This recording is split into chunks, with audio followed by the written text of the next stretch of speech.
So I teach at St Catherine's in Sydney, and I teach in their senior school. So I've been teaching there for 8 years, which means this year, well, last year as well, but this year I'm teaching a few students in year 12 that I've known since year 7, which is always a slightly time warpy thing to go through because I haven't aged in that time. So it's amazing.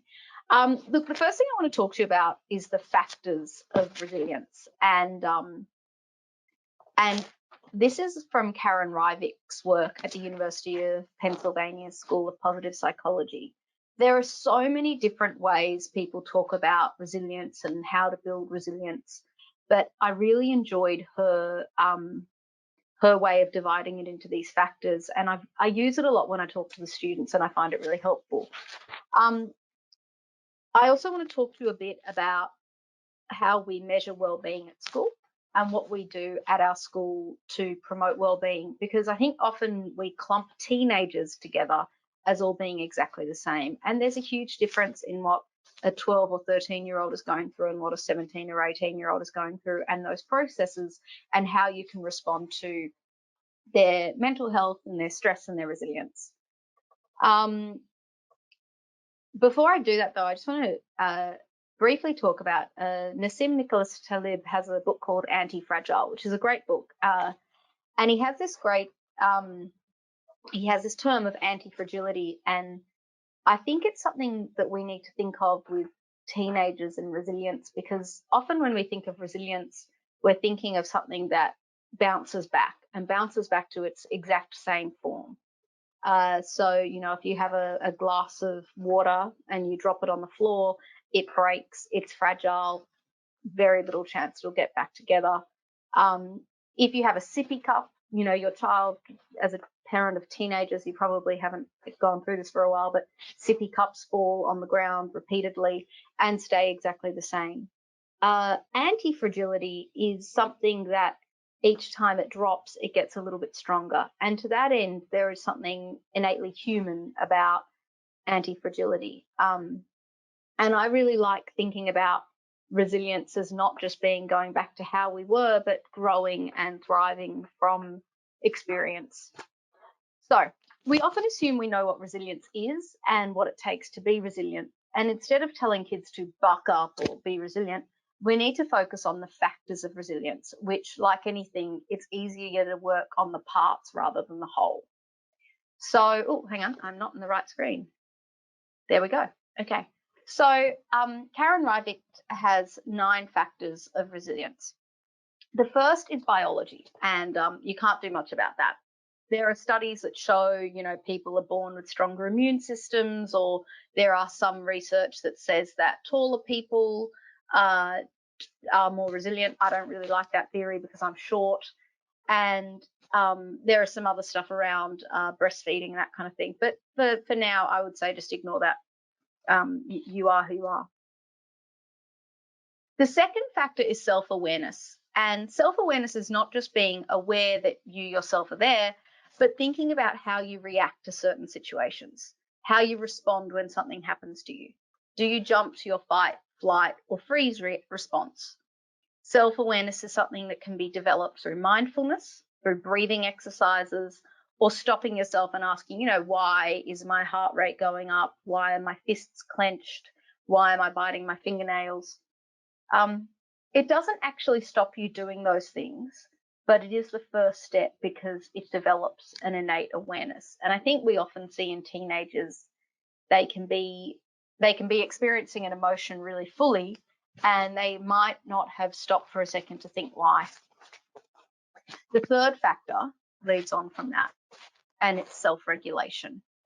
Self-regulation is your ability to actually change your thoughts. You might get frustrated and you clench your fists. Your self-awareness is being aware that that's how you're responding. Self-regulation is to know to count a few breaths or relax your hands or think about what you might want to do. Self-regulation also works towards goals and grit. Knowing that you can't watch an entire season of Vampire Diaries the night before an exam. It's that ability to press pause and start doing some work. And in that sense, and you'll see this thread throughout, self-regulation is about little practices and little steps that will eventually become a marathon. Mental agility is the fourth factor, and it's the ability to have perspective. It's, what you're actually learning here is how to think about how other people respond to things and to gain perspective on other people. You also develop your own mental agility by thinking about things from different perspectives. So a great idea for this is known as putting it in perspective, where you think about what the best thing that could happen, the worst thing that could happen, and what the most likely outcome is. So if, for example, your boss calls you and says they want to see you right now for a meeting, it's very easy to jump to, well, I'm clearly getting sacked. But then what's quite interesting is if you were to say, okay, well, what's the best case scenario? What's the best reason why my boss might be calling me? It's often not as good as the worst reason is bad. And which is why doing an activity like that when you do start to catastrophize is helpful, because it teaches your brain to kind of have more elasticity in how it thinks positively as well as how it thinks negatively. And then think about what the most likely outcome is, which is a really useful thing to do. And as an activity with your teenagers, I would definitely suggest that. Mental agility also relates to being able to think about more than one solution to a problem. You can often think, I found the solution and I'm done, but more resilient people might think about more options. Now, this can cross over into that very annoying thing of being an absolute maximizer when making a decision and never actually making one. But that's not to say that thinking about other solutions is a bad thing. The fifth factor is optimism. And optimism is very popular at the moment, but it can sometimes get a bad rap. Optimism is not being deluded in your positive thinking. It's about believing in a better future. During the start of the coronavirus pandemic, a colleague said to me, I'm healthy and we are one day closer to this being over. And ultimately, that's true. We have to be. Optimism is a daily practice, and it's not something that can be switched on or off. And to that end, optimism and resilience are marathons, not sprints. Being a pessimist is worse for your health than smoking a pack a day. So if you can get your daughter or your kids out of that, it always happens to me, or I never get anything type of thinking, you're building their physical and mental health at the same time. And I think this is really important. And I know one of the questions might have to do with it, but around the use of the media during the coronavirus pandemic, I think a lot of people are, anxiously looking at the media, and it's having a bad impact on their mental health. And we have to be careful about that. The sixth factor is self-efficacy. And that's really about knowing what you're good at and working with your skills. You're not going to feel good about yourself if you don't think you can do anything. And all kids, all teenagers have strengths. I think especially here for parents, it's very easy to just do the thing for your kids, whether it's, it's faster to just put their laundry away, or it's faster to make their lunch, or it's faster to organize the thing they're meant to organize for a birthday party or something. But you're actually removing their opportunity for self-efficacy. We all have things we're good at, and we need to work on them. This is where you might think, I'm not good at maths, or I'm not good at history, but it's about knowing that grit and regulation and mental agility will help you build that self-efficacy, even in those areas you might not be great at, which in turn will help you build your strength. The seventh factor, and I think for parents, this is the most important one, is about connection. And it's about feeling safe with the people you love. It's about strong relationships. These relationships obviously start at home, and the first relationships we have are with our parents. Knowing you can ask mum or dad a question without judgment is huge for teenagers, and they're going to start coming to you with questions. And I think the best thing you can do is not jump to solving the problem for them, and also not jump to finding all the problems with what they're doing, and actually just listen. During coronavirus, we realized the importance of social interactions for our well-being. And this is why teenage girls especially were affected by lockdown, because they lost that social infrastructure of the bus ride to and from school, of recess and bantering at lunch.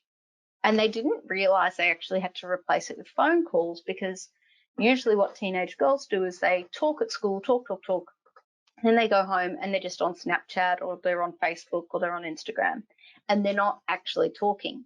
So when you took away that talk time during the day, and it wasn't replaced with talking on the phone, or, FaceTime or Skype or Zoom at night, they didn't realize that they were missing those social interactions, and that there are different levels of quality of social interactions.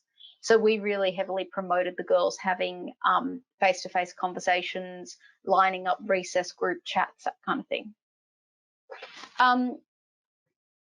The eighth factor is spirituality. Now, this doesn't have to mean a certain religion. It's about thinking about that which is greater than us. Resilient people are more likely to be a member of a church or a religious community, but that's not to say that all resilient people are. It's a connection within your soul and that which is greater than you, that helps you put things in perspective and understand that there is a greater good, a greater cause, and a greater arc to the world. It is that smallness that makes you feel resilient, because you know it's not just about you. And the humbling nature of life makes us resilient. The power of awe is really significant here. And in a way, Instagram is good and bad for awe. Like, it is a tool that they can use to practice awe and see beautiful things, but they might also avoid experiencing awe by just wanting to get an Insta-worthy picture. And I think that if your daughter is on Instagram, that could be a really good opportunity to talk to them about, truth, beauty, and goodness, and talk to them about things like, what is it about a picture that makes it beautiful, and what is it about the world that makes certain things beautiful. And the final factor is positive institutions. Again, I mentioned people who are members of religious communities often have higher resilience, but also people who are members of team sports or charities. Any organisation that makes you feel more connected, so linking back to the seventh factor, it can help you be a more resilient person. A great example of this is with RSLs. Veterans are part of RSLs, and they connect with each other, and they connect with each other's self-efficacy. So whether or not you are a part of an institution like that, or your family is involved in charity, these are all ways you can promote resilience. So those are the 9 factors of resilience as taught by Karen Rybeck. But I think the thing that is most important for fathers especially is how you develop them. And ultimately, all of that has to start with a strong connection. Kids need solid, strong connections with their families. But I'll get to that later. I'm now going to talk about some of the testing we do. And I like talking about this because the graphs are fun and confusing, and I like graphs that are fun and confusing. We're actually no longer using this testing because we've adjusted it slightly, and we're now doing a daily wellbeing tracker. But the data is really relevant for understanding the experience of a teenager. So this was done by ASA, which has a social emotional wellbeing test that our students did once a year for 6 years. So it meant that we actually had, the responses of each cohort over a few years, which was really interesting to look at. What it did do is it proved to us what we've all known for centuries, which is that year 9 sucks. Being 14 is the actual and literal worst, and that it generally gets better. And there are a bunch of reasons for that, but trust me, that's the case. So these are the social emotional wellbeing testing, and you can see here you've got the different year groups. So if you look at the yellow line, that was year 9 when they were in 2012, 13, 14, and then that year group when they went to year 10, 11, 12. So you can see the year groups moving. With our survey results, they're based on around 150 statements that students respond in a strongly agree or disagree spectrum. And I grouped them into Martin Seligman's PERMA model, which stands for positive emotion, engagement, relationships, meaning, and accomplishment. I won't get into each of them in too much detail, or I could at the end, but the only thing I will say is that engagement and accomplishment are very similar, so I grouped them together. So if we look at positive emotion, you can see a bit of a dip there for one year group in year 9. For the other, it was year 10. The first thing I want to say is with this yellow line, that was because year 11 and 12 experienced more stress, and some of the positive emotion statements had to do with stress. But we see this dip in year 9 or 10, and that's in response to statements like, I like who I am, I feel confident, I know I can do the work I'm given. So it's normal to get a dip in this teenage period, and they all come out of it. Relationships obviously are hugely important, and one of the relationships that you're obviously more focused on is the relationships with fathers. This survey doesn't specifically talk about relationships with fathers, but it does talk about relationships with parents, and it's interesting because relationships, again, you see it jumping around a bit, but they're in relation to statements like, I get along well with my family, I get along well with my peers, I feel lonely, I get into trouble, I get along with teachers. Sadly, parents have it the worst. So the first relationship that starts to get a negative response is parents, then teachers, then friends. Then friends pick up, then teachers pick up, and finally parents. So that's pretty standard across all year groups. And I think what it shows is that through parents kind of experience the brunt of these teenage years more than teachers and more than friends. But, it's good to know they come out of it. Meaning is around how students connect with that which is greater than them. It could be through religion or through community groups or being part of a team or being interested in the world. So some of the statements here are things like, I volunteer in the school community, I participate in activities, I care about the environment, I have lots of activities to do on the weekend, or an adult encourages me to give to community.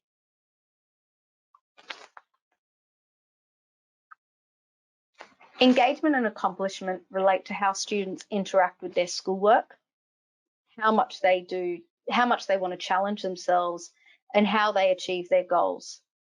Accomplishment is interesting because you do generally see a pickup from year 10 and 11, or from year 10, because students have a greater sense of accomplishment when they become responsible for their subject choices, and you generally see that at the end of year 10.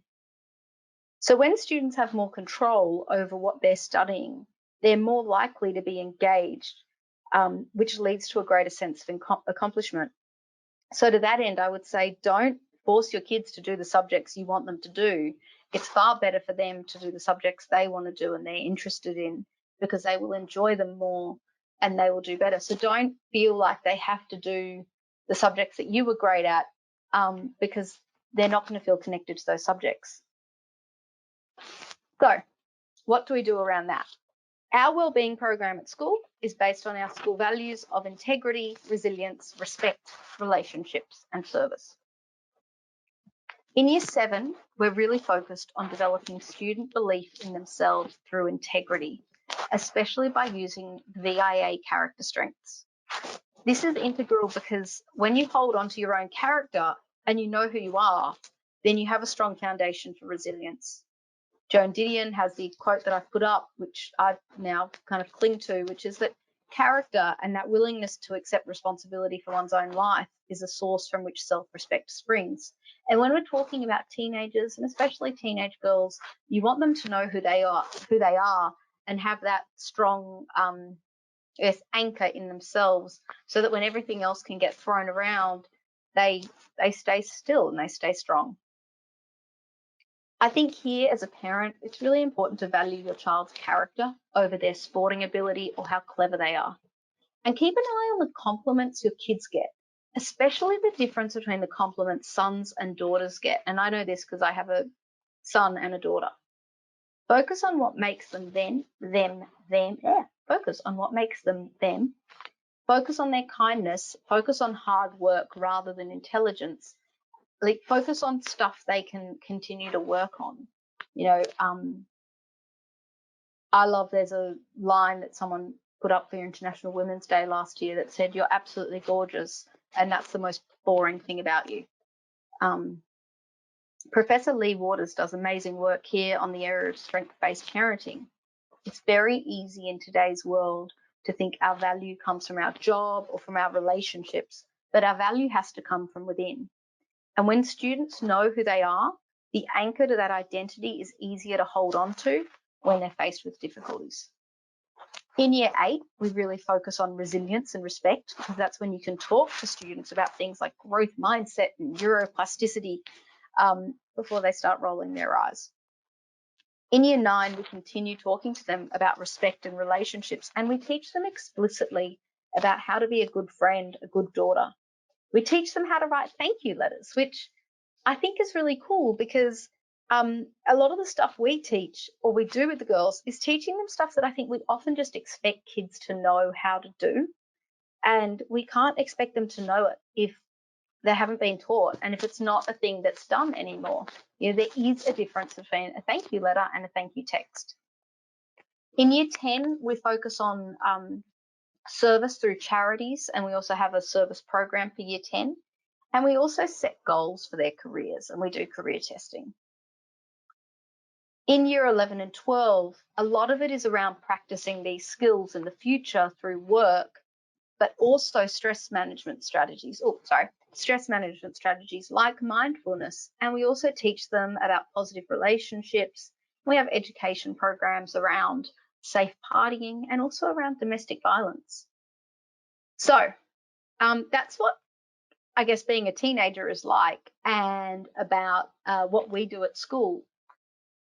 But back to what parents can do, and especially fathers, I think it's a really interesting area. Think of those 9 factors and how you can promote each of them, other than biology, obviously. Do you role model good self-awareness when you talk about your day? Do you practice gratitude? Do you give your children opportunities to practice self-regulation by letting them get upset and resolve the problem? Do you reward mental agility or even role play with them ways of seeing things from other people's perspectives? And I would say sibling arguments are a great way to start here. When your kids get into that rut of being pessimistic, do you try to pull them out with optimism, or do you try and pull them out with guilt? Because guilt doesn't work. Saying things like, oh, when I was your age, I had to, walk 10 miles in the snow. It doesn't help a kid. Neither does ever saying just buck up, get over it. Instead, call on their strengths and think about what your child's strengths are. So, I remember when you struggled with X when you were 5, and you're so good at that now. This works with self-efficacy as well. Work with their strengths. My son is 6, and he and I are working on him tying his shoelaces. And we made a deal that he has to try every time he puts them on at least 3 times, and then I'll help afterwards. And he's getting there. It's hit and miss, but sometimes he's happy to be frustrated and sometimes he's not. But he told me the other day that he was in the learning pit, and that's when it's most difficult, but he'll get out. And I thought that was awesome. It's awesome because he had the language to talk about the difficulty of it. And it was awesome because he already could see that being in a difficult situation and struggling is part of learning. Jonathan Haidt has this great quote that the role of a parent is to work yourself out of a job. Self-efficacy is also about promoting autonomy as much as possible. Start getting your kids to do things, not heaps, and don't start all at once. But in Csikszentmihalyi's theory of flow, they talk about this thing known as one-step challenges. So what can your kid cook? What's something that's a bit more difficult, but not necessarily MasterChef level? Teach them that. Just make sure even the chores they're doing aren't totally, I guess, robotic. Make sure they're challenging themselves a little bit in what they're doing. Think of where you want your child to be when they leave home, and when are you going to teach them or talk to them about all those skills? Are you just expecting them to learn them by osmosis? And what did you learn by osmosis, and what were you taught? And work with their strengths to help build autonomy. Work on having rituals as a family, but also one-on-one with your kids so you can have conversations with them. My son and I read Harry Potter together, and we stop for 10 or 15 minutes most nights and just have conversations about his day and about friends and playground issues, and then we go back to reading. It's really important to have that before your kids are real teenagers and you're not trying to retrofit it. So whether it's going for walks or playing board games or whatever it is, make the time to do that. And if you do have a kid who's 15 or 16 and you don't have that time or that ritual set up already, learning to drive is a very stressful but good way to build up that opportunity. Sitting in the car talking, both facing the same direction, hopefully not hurling across stop signs, is an awesome opportunity for chats. And to that end, walking is always great, and we all know that. With spirituality, it really is a personal choice how you help your child connect with the world in a greater sense. And similarly with positive institutions. It might be that your family is already a member of a surf club or a church, but if you're not, consider how you could develop those connections within your community. And I love this quote by Abigail von Buren, which says, if you want children to keep their feet on the ground, put some responsibilities on their shoulders. And I think that's really important because teenagers at the moment, they can get very focused on everything happening to them, and I think especially during coronavirus. And it's important to remind them that what's happening is happening globally. I guess to wrap up, I want to say that resilience doesn't come in one day. And as Heraclitus, I hope I said that right, said, good character is not formed in a week or a month. It is created little by little and day by day. Protracted and patient effort is needed to develop good character. And I think resilience is the same. It's the combination of factors, and you can really work on them. Maybe you can work on one factor for a while. Maybe you work on one factor for a month. Maybe you work on one factor for a few days. Maybe you talk to your kids about the different factors and ask them, which factors do they think they're already doing well and which ones do they think they might find more difficult. But I find it a lot better to look at it from a bite-sized perspective rather than just saying we're going to get resilient. And also, being a teenager is hard. They're individuating. They do want to kind of break away from you, and that will relate to a bit of rebellion. But if you know that you've given them the skills and the awareness of what makes a resilient person, hopefully that'll help them. And the most important thing throughout the teenage years is that they can come and talk to you when they need to.